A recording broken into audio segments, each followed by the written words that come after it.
Today I'm going to go through the creative writing feedback in relation to the Belonging 2014 task. The question asked was for you to compose a piece of imaginative writing that explores an individual or group's complex connections to place. And the stimulus specifically was, our place had become an important place for me. It was now part of me, part of what I was as a person. In order to understand what has been required of you, it's good to break the marking criteria down into these 5 areas. So fundamentally, the concept of belonging is at the core of what you're writing.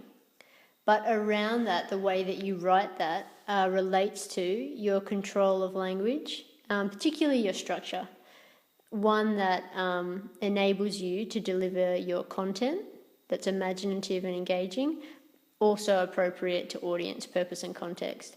And then of course that moment when you come into the exam surrounds the idea of the stimulus.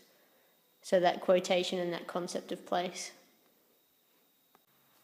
In relation to the stimulus, most people are able to draw a literal interpretation and to quote that, that key quotation in the question. However, the most advanced responses are those that extend beyond that and have a metaphorical interpretation. So what's meant by that is, rather than just literally setting your narrative in a home or a place of reflection such as a beach or a landscape, it's to have that metaphoric exploration of place. So a place with another person, a place in the past, memory, that metaphorical place. Some people explored that idea of a place within the wider world as a part of humanity, or perhaps the idea of belonging to a nation, so an imagined community.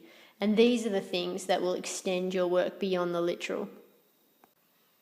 So it's important now, with your work beside you, to have a think about, did you use a literal, a metaphoric, or were you able to use both in your approach to the stimulus?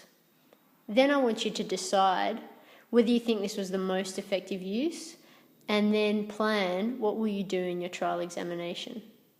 So you might want to pause this video here.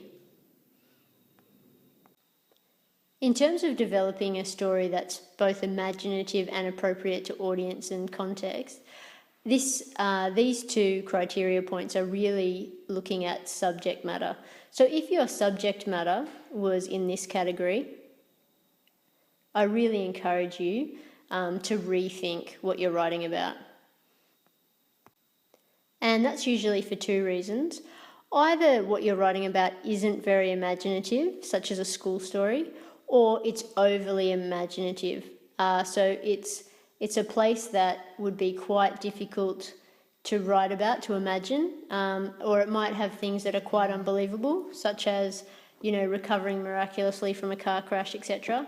And therefore these things should be avoided. Instead, you should explore subjects that are mature, such as a parent relationship or a child relationship, things that are symbolic, so events in childhood that reflect on a wider understanding of the world, or a person as an adult reflecting on their childhood and the way that's informed their current position. Maybe something in relation to culture. So good responses were those that were authentic and believable, but also had that symbolic, allegorical kind of level to them going on. And they were able to present a variety of perspectives, not just a simplistic story from first person.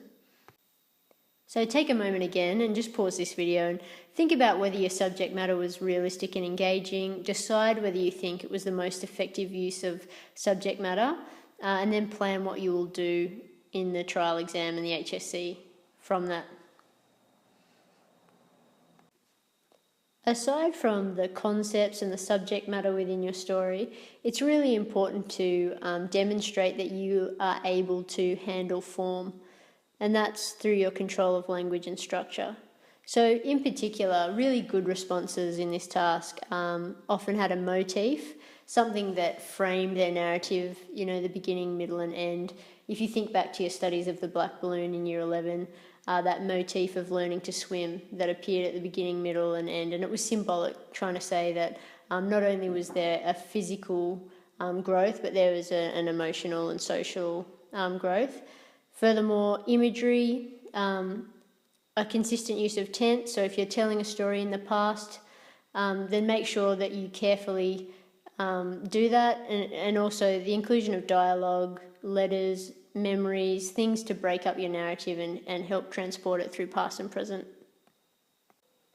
So lastly, just think through, what structural devices did you specifically employ? What moments of language did you carefully craft and bring into that narrative?